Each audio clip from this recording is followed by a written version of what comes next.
자, 오늘 말씀 함께 보죠. 갈라디아서 4장 1절에서 11절 하겠습니다. 제가 예전에, 지금은 프로그램이 없어졌는데요, 한국에 어떤 그 프로그램이 있었어요. 백종원이라는 분이 요즘에 다른 프로그램에 또 많이 주목을 받고 계시던데, 그 백종원이라는 분이 한동안 진행하던 그 골목식당이라는 프로그램이 있었습니다. 어떤 내용이냐면, 골목에 죽어가는 상권들이 많아요. 한국에 보면 죽어가는 상권들을 정해서 그 상권들 안에 있는 몇 음식점들, 식당들을 섭외를 해가지고요, 또 다짐도 받아요. 그냥 하는 신용만 하고 이러면 안 됩니다. 그래서 다짐도 받고 해서 일정 기간 동안 좀 같이 고민도 하고 또 메뉴 개발도 하고, 그래서 그 상권을 다시 이렇게 좀 확 일으켜 세우는 그런 프로그램입니다. 백종원이라는 지명도가 있고 또 SBS라는 그 방송국에 어떻게 보면 영향력도 있기 때문에 그 지역에 한번 방송에 나가게 되면 그 이후에 이제 관심 있는 손님들이 오게 되고, 그 다음에 이 맛이 인정받기 시작하면, 처음에는 관심 때문에 오죠. 그리고 맛이 인정되면 꾸준히 사랑받는 음식점이 되게 되는 겁니다. 여러분들, 근데 제가 하나 그 인상적으로 봤던 프로그램, 이제 그 에피소드가 있는데, 홍탁집이라는 데가 있어요. 여러분들 아시는 분들은 아시겠고, 이게 전혀 안 보신 분들에게는 그게 뭐냐라고 하실 거예요. 홍탁집이라고 하는데 되게 게으르고 어머니가 하는 식당에서 그냥 일 하는 둥 마는 둥 했던 아들이 하나 있었던 겁니다. 그래서 가보니까 이 아들을 바꾸지 않으면 안 되겠는 거예요. 이 아들을 바꾸지 않으면. 그래서 이 아들을 이제 바꾸는데, 이 아들이 처음에 방송에 나왔을 때 열심히 하는 척을 합니다. 근데 중간에 자꾸 없어지는 거예요. 방송 이제 카메라가 돌아갈 때는 괜찮다가 카메라를 자꾸 피해서 어디 가서 도망가고 딴짓하고 이제 이렇게 됩니다. 그러니까 막 방송에 보면 이제 혼나는 장면도 많이 나오고, 정신 안 차리냐고 막 백종원이 뭐라고 하기도 하고, 어찌 보면 이제 시청자 마음을 대변하는 그 백종원의 한마디 한마디에 우리가 좀 통쾌하게 생각하기도 하고, 정말 같은 마음으로 바뀌었으면 좋겠다라는 마음을 품기도 합니다. 그런데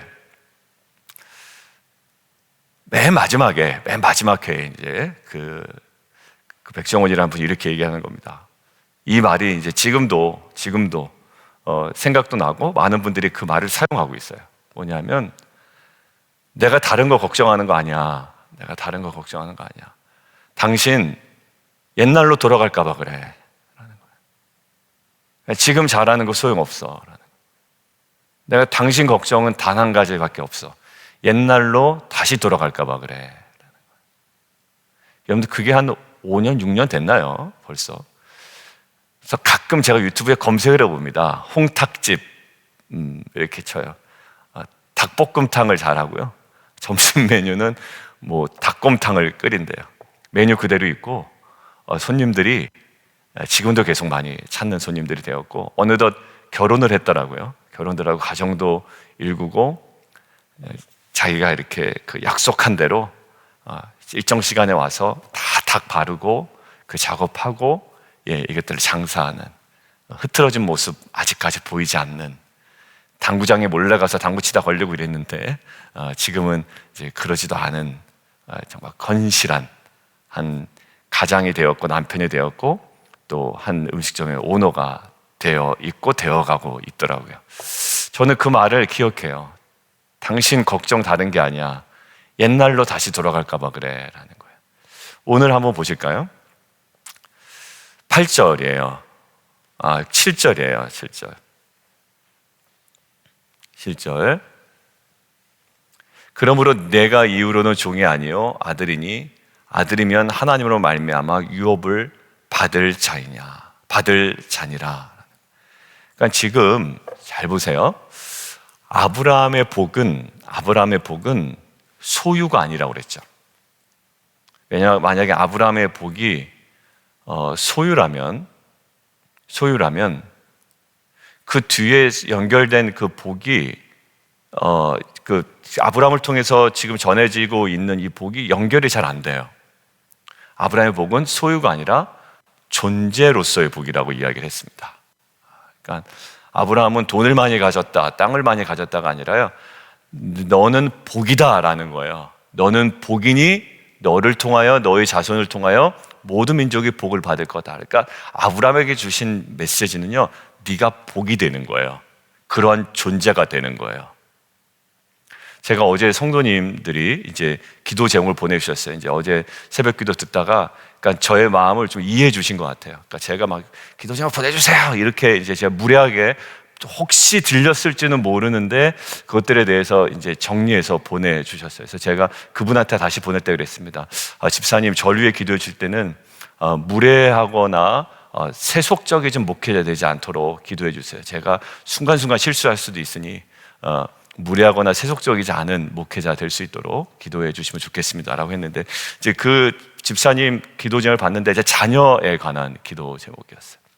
근데 제가 이렇게 기도를 했습니다.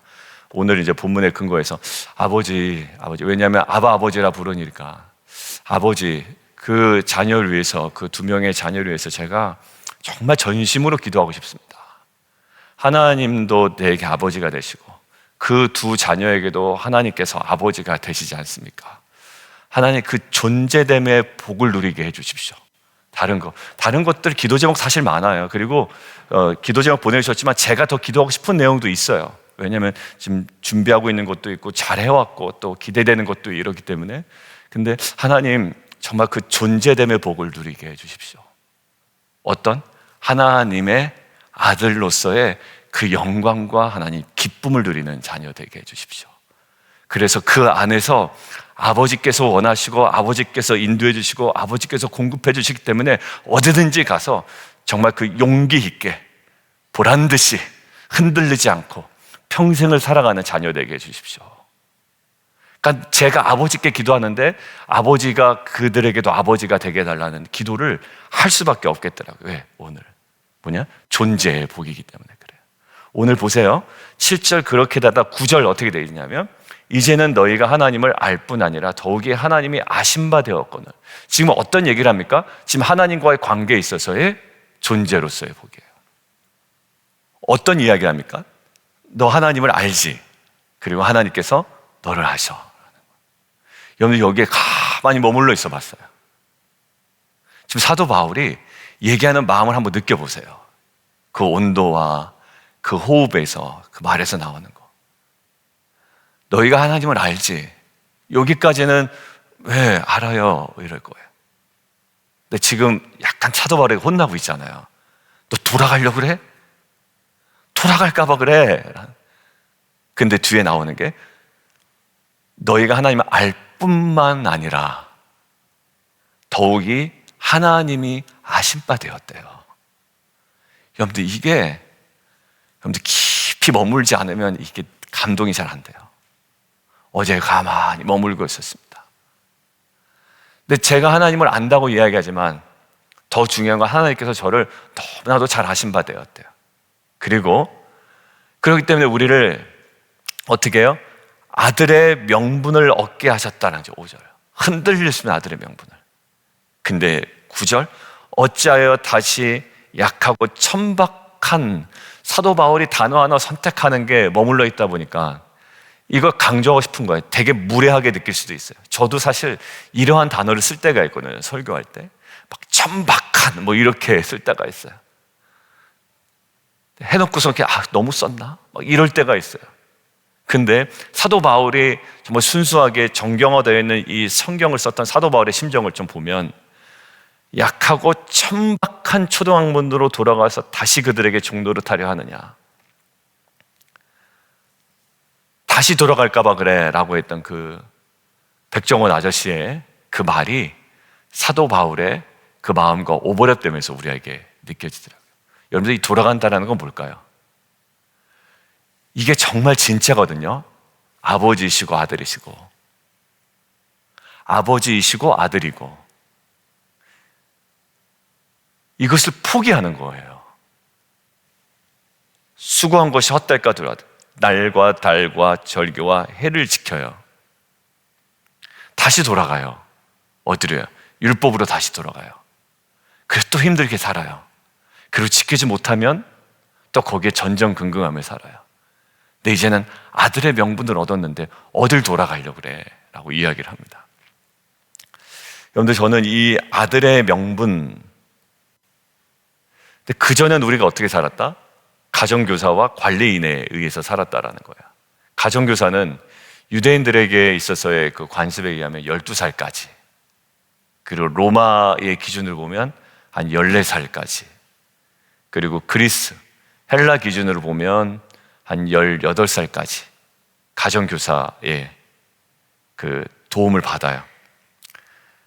아들이에요. 그런데 유업을 얻을 자인데 그때까지는 그냥 가정교사를 받아요. 그리고 25살 이전까지는 재산관리인 또 다른 관리인의 관리를 받아요. 25세가 되면 이제 진짜의 아들로서의 모든 것들을 누리게 됩니다. 근데 다시 가정교사한테 돌아간다는 거예요.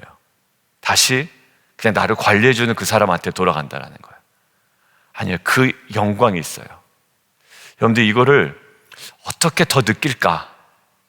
어떻게 느낄까? 이제 생각을 해봤더니 저에게 한 가지 그림이 떠올랐어요. 뭐냐면, 이미와 아직이라는 것은 지금 우리가 이 시대를 살아가는 우리의 상황이거든요. 이미와 아직. 이미 하나님 나라가 임했어요. 근데 그 하나님 나라는 완전히 완성되진 않았어요. 아직까지. 그리고 이미와 아직까지의 그 긴장 관계에서 우리는 살아가요. 그러니까 우리는 의롭다 함을 받았어요. 근데 완전히 의로워지진 않았어요.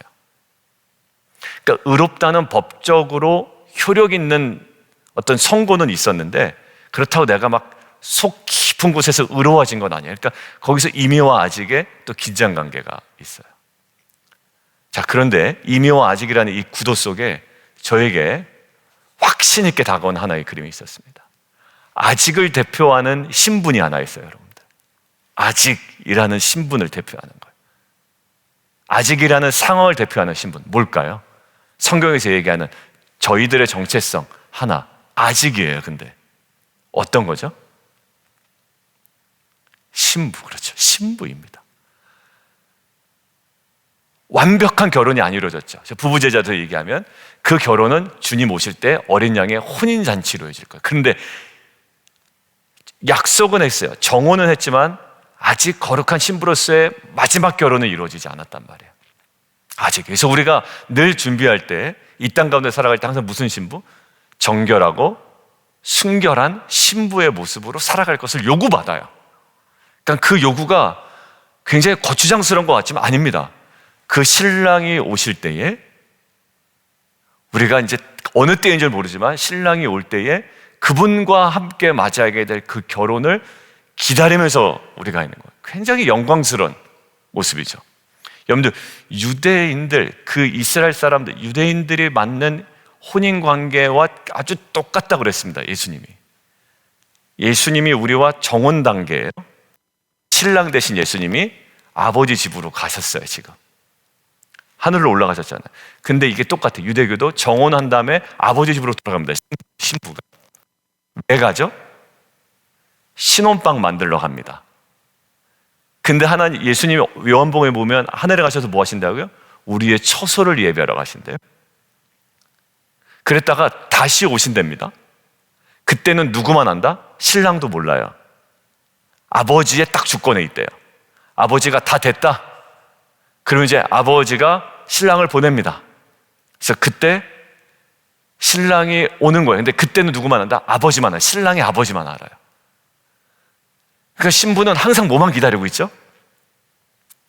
예, 신랑 언제 오나? 왜? 나랑 정혼했으니까. 신랑 오면 끝나는 겁니다. 진짜 결혼하는 겁니다. 그게 다 신혼집을 마련하고 오면 결혼하는 거예요. 자, 그래서 뭘 준비해요? 나이트 클럽 가나요? 아니요. 자기의, 딱 신랑 오면 입을 거를 항상 머리맡에 두고, 정결하게 합니다. 이게 신부의 영광이에요.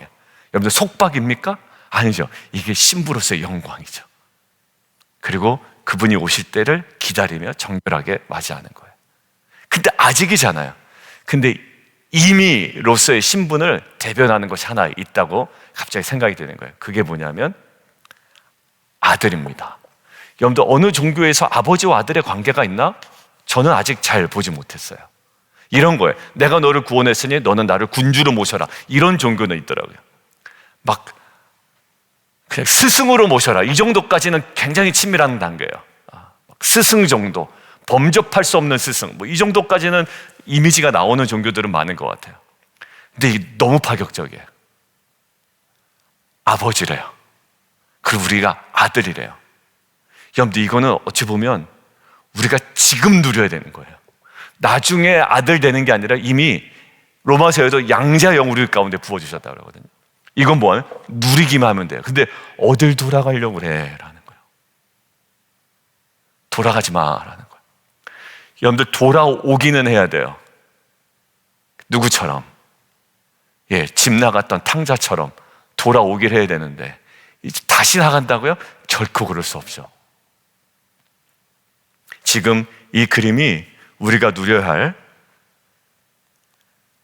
이미 우리에게 주어진 신분의 탁월함을 누릴 수 있는 가장 중요한 겁니다. 그래서 어제도 기도할 때 제가 그렇게 기도했어요. 아버지, 우리 집사님이 저에게 기도 제목을 주셨는데 그 2명의 자녀들, 다른 것보다도 가장 먼저 존재로서의 복을 마음껏 누리게 해주십시오. 아버지의 아들 아닙니까? 그러다 보니까 제 마음이 어떤 마음이 드냐면, 이따가 잠깐 언급할 텐데, 아버지의 아들이고 저도 아들인데 그럼 형제 아닙니까? 물론 제가 나이가 더 많아요, 그 집사님의 자녀보다. 그렇지만 형제 아닙니까? 하나님, 그 형제의 마음으로 제가 뜨겁게 전심으로 기도하겠습니다. 왜? 이게 하나의 분명한 관계가 세워지니까요. 그 주변이, 우리 이제 피스메이커 하지만 내 마음에 드냐 안 드냐 자꾸 거기에 매이다 보면 관계가 좁아지거든요. 여러분들, 그 입장차나 관심사의 차이는 뭐다? 당연히 존재하는 거다. 근데 그 차이를 갖다가 계속 크게 인식을 해버리면 계속 못난 놈이 되는 거예요. 근데 분명 하나네, 하나님과의 관계가 새로워지고 하나님과 나와의 아버지와 아들과의 관계가 세워지니 이제 뜨겁게 사랑할 수 있는, 우리가 지난번에 얘기했죠, 허다한 죄를 덮을 수 있는 뜨거운 사랑이 우리 안에 강해집니다. 뜨거운 사랑이 어떻게 강해진다고요? 주일 예배? 주님께서 우리를 사랑하신 것 같이, 그게 뜨거운 사랑이라고 그랬죠. 여러분들, 결국 1절과 3절에서는요 분명히 이 자녀됨의 은혜를 이렇게 얘기합니다. 오늘 간단하게 마무리할게요. 오히려 대지를 좀 짧게 준비했습니다. 첫 번째는요, 어떤 자녀냐, 그냥 하나님의 자녀입니다 이렇게 하지 말고요, 첫 번째, 이런 자녀임을 깨달아야 돼요. 종노릇에서 벗어난 자녀입니다. 우리 이렇게 인식해야 됩니다. 3절 있죠. 우리도 어렸을 때에 이 세상에 초등학문 있어서 종노릇 하였더니, 그죠? 어떤 신분? 종노릇에서 벗어난 하나님의 자녀입니다.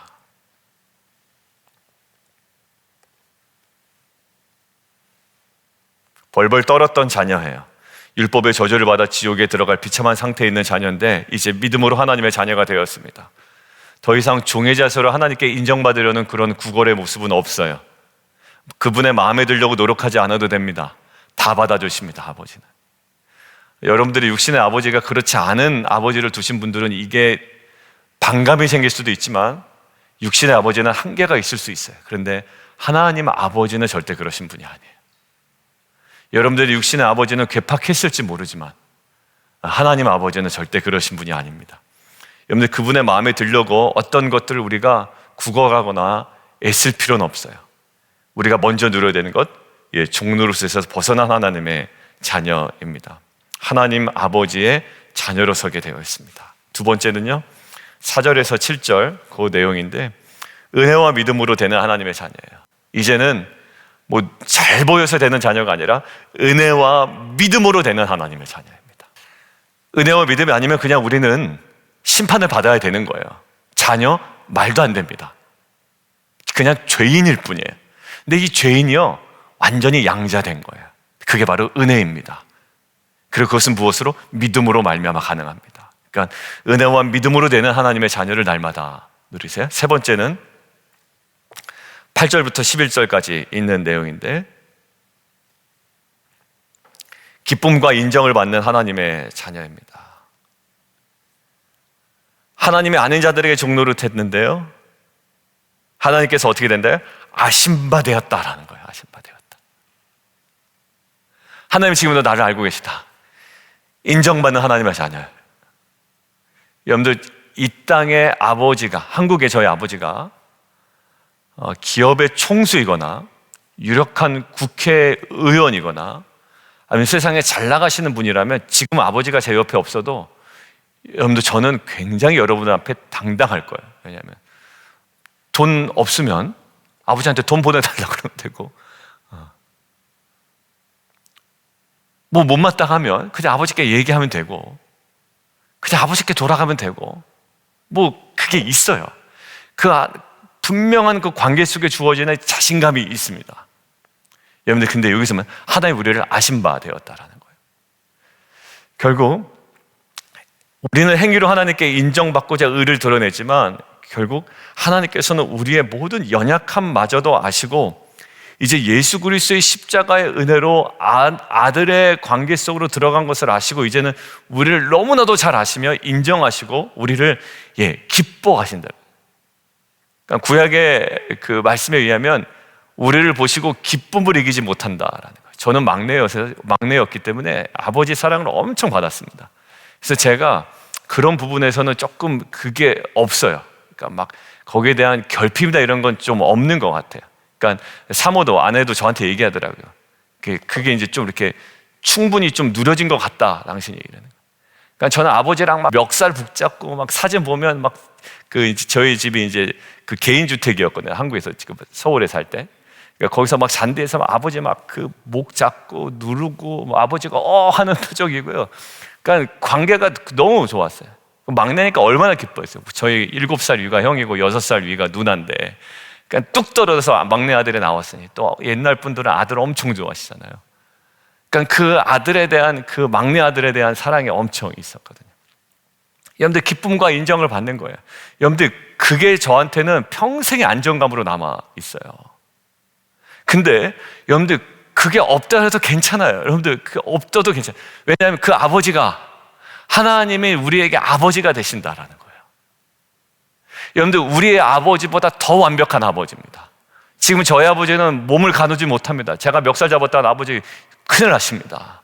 몸도 가누지를 못하세요, 제대로. 겨우겨우 차에 타시고 겨우겨우 천천히 차에서 내리시는 분이에요. 근데 지금 하나님 아버지께서 우리의 아버지가 되신대요. 기쁨과 인정을 받는 하나님의 자녀가 되었습니다.